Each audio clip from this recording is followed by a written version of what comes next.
the pandemic has really laid bare a lot of inequities across the state and across the country that have been here for way too long. So I am very interested in what we can accomplish. I think the city is really ready for this, and I'm definitely feeling very confident in our ability to make some real change.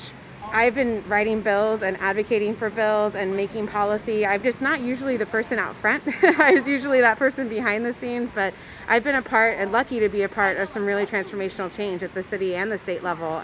I always talk about an individual I saw at the end of 2018 when I was starting to think about it. The rent control debate was in fierce mode, and I was really thinking that, maybe we needed to see a change on the council if we were going to make change for the city. And I had just come back from a trip, and I was going to pick up some Thai food, and this unhoused individual, this older black gentleman, walked in. He had his couple bucks that he had raised on the street corner that day, and he was asking for just some steamed veggies and rice. And the wait staff treated him great and sat him down and made him comfortable and brought him hot water. And you could just see on his face, sorry, I always get a little emotional when I talk about this. You could see this relief on his face.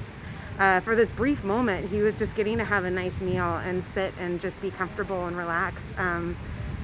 And I remember leaving and getting in my car and sobbing like I was a child. Like I just couldn't control it, because to me it was such a visual representation of what has gone so wrong in our city, how we've really lost touch with the people who are hurting the most, the folks on our streets, the folks barely making ends meet, the folks who are risking their lives to be essential workers. We've really lost touch, and those folks don't have a voice.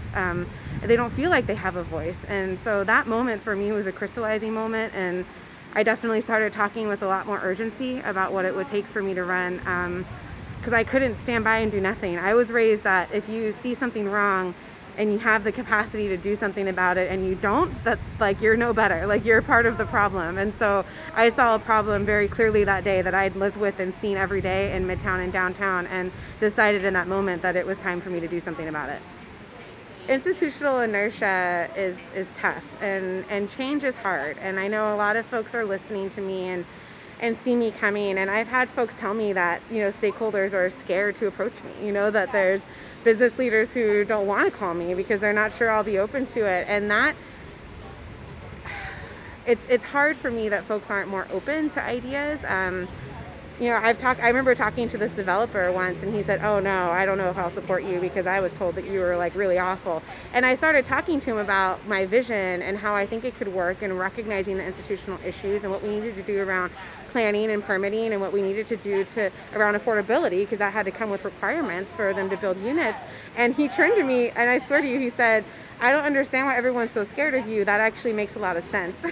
And I thought, okay, can we have this conversation 100 more times so that people understand that I do recognize that change might not happen overnight, but I'm not coming at this not recognizing the reality of where we're starting from and knowing what we need to move. And I wish people were more open to that and didn't feel so threatened by that. And I'm hopeful I can win them over, but I think that's definitely going to be my biggest challenge, is trying to win over folks who are worried about what these ideas might mean for them and what they do now. I feel in Sacramento that there's a moment and I think people thought the moment was after the protests with George Floyd and Breonna Taylor and Tony McDade, and I don't think that moment has ended. I think it's still coming, and I can feel it building in Sacramento. And I want people in Sacramento to understand that you are more powerful than you know. That if we continue to speak the truth and use our lived experiences to inform our advocacy, we are unstoppable. There is no money that can buy something more powerful than the voice of someone who is directly impacted by the decisions that are happening. And so I don't want anyone to feel hopeless. I don't want anyone to feel like, oh my gosh, this court decision didn't happen, or it's not on the ballot and something's wrong.